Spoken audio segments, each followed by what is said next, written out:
Halo Sobat Cek Fakta, selamat datang kembali di channel yang selalu menyajikan berita terkini, analisis mendalam, dan fakta-fakta sepak bola yang jarang dibahas media lain. Di kesempatan kali ini kita akan membahas sebuah berita besar dari dunia sepak bola Asia, yaitu tentang tim nasional U23 Korea Selatan yang baru saja memastikan lolos ke putaran final Piala Asia U23 ke 2026.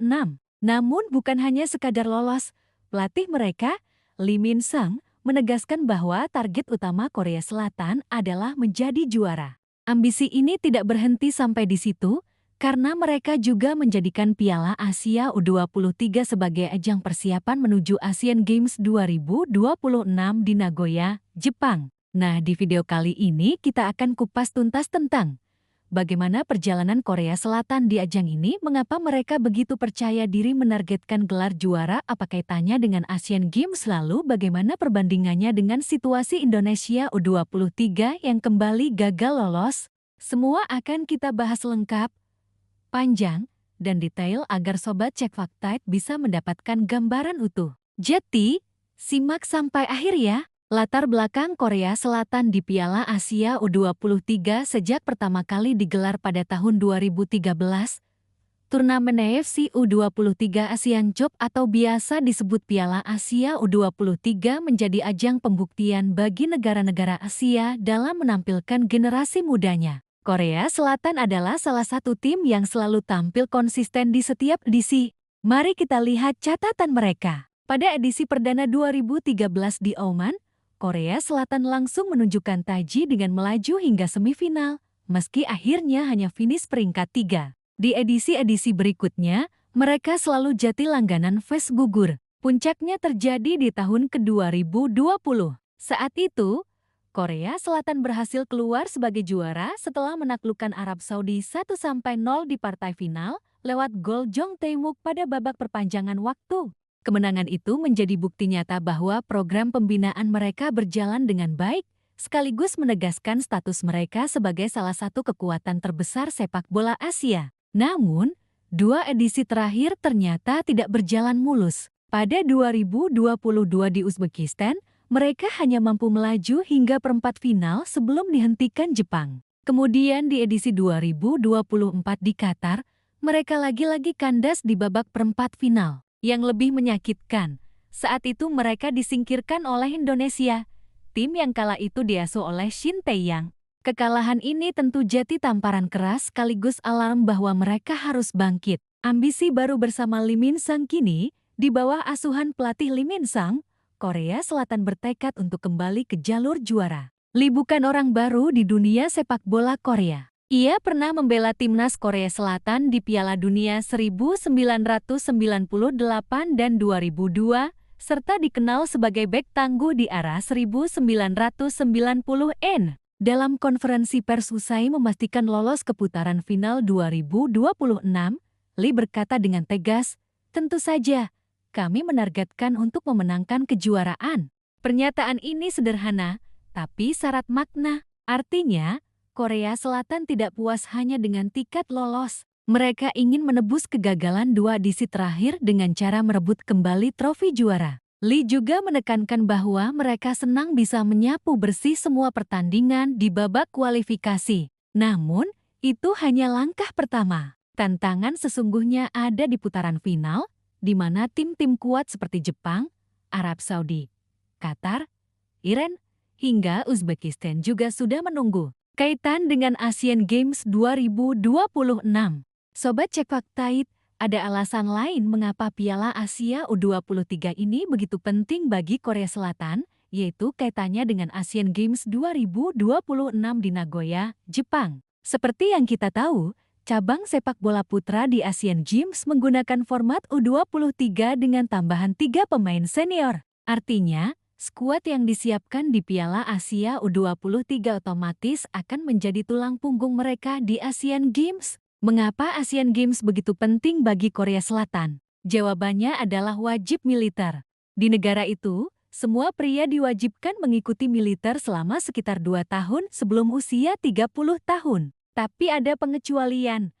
Atlet yang meraih medali emas di Asian Games atau medali apapun di Olimpiade bisa mendapatkan pembebasan wajib militer. Jeti, bayangkan taruhannya. Jika Korea Selatan berhasil juara di Asian Games, para pemain mudanya bisa terbebas dari kewajiban militer dan fokus penuh pada karir profesional di Eropa maupun Kali.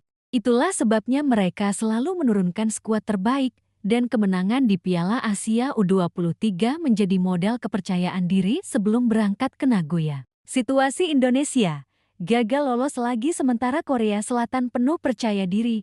Indonesia kembali harus menelan pil pahit. Di laga penentuan kualifikasi grup K, Indonesia kalah tipis 0-1 dari Korea Selatan lewat gol cepat Wang Duyun pada menit ke-6. Meski berusaha keras, Garuda Muda gagal membalas hingga akhir pertandingan. Kekalahan itu membuat Indonesia gagal lolos ke putaran final untuk kedua kalinya secara beruntun setelah sempat debut di edisi 2024 di Qatar. Tentu ini jadi kekecewaan besar, apalagi setelah timnas senior Indonesia sedang berada dalam sorotan positif usai menembus babak ketiga kualifikasi Piala Dunia 2026 zona Asia. Pelatih Jarod Van den Berg bahkan sudah beberapa kali menyinggung masalah klasik yang dihadapi pemain muda Indonesia, yaitu minimnya menit bermain di klub.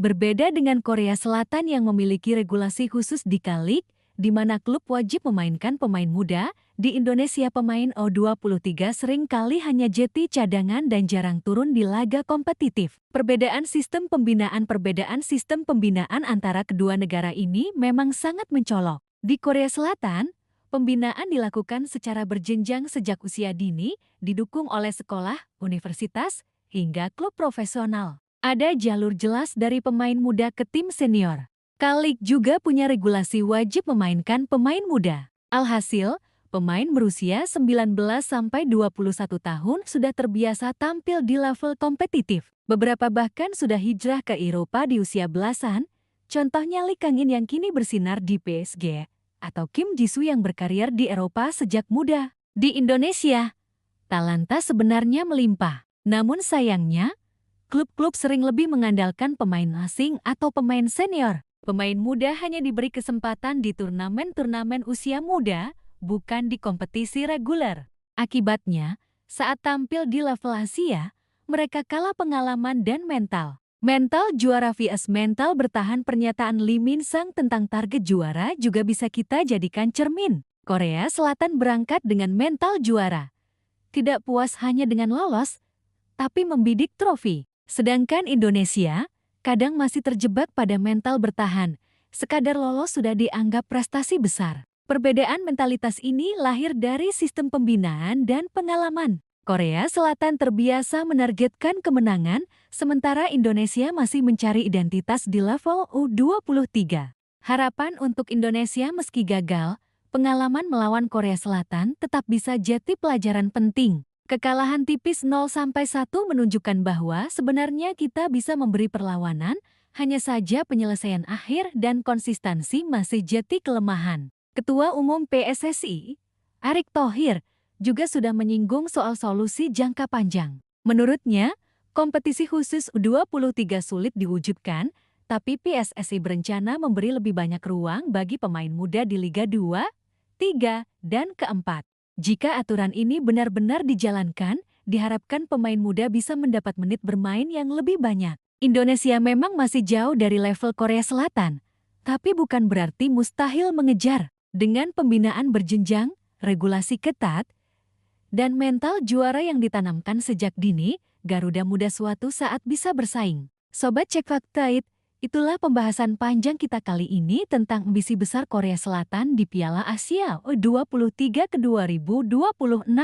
Pelatih Lee Min Sang menargetkan trofi juara, sekaligus menjadikan turnamen ini sebagai persiapan menuju Asian Games 2026 di Nagoya. Sementara itu, Indonesia kembali harus menunda mimpi setelah gagal lolos ke putaran final. Perbedaan sistem pembinaan dan mentalitas terlihat jelas. Namun, selama ada niat membangun kompetisi sehat dan memberi menit bermain bagi pemain muda, bukan mustahil suatu saat Garuda Muda bisa mengejutkan Asia lagi, seperti yang pernah mereka lakukan di ke-2024. Terima kasih sudah menyimak video ini sampai akhir. Jangan lupa like, share, Dan subscribe channel Cek Fakta untuk terus mendukung kami menghadirkan analisis-analisis mendalam seputar dunia sepak bola. Sampai jumpa di video berikutnya, dan salam olahraga.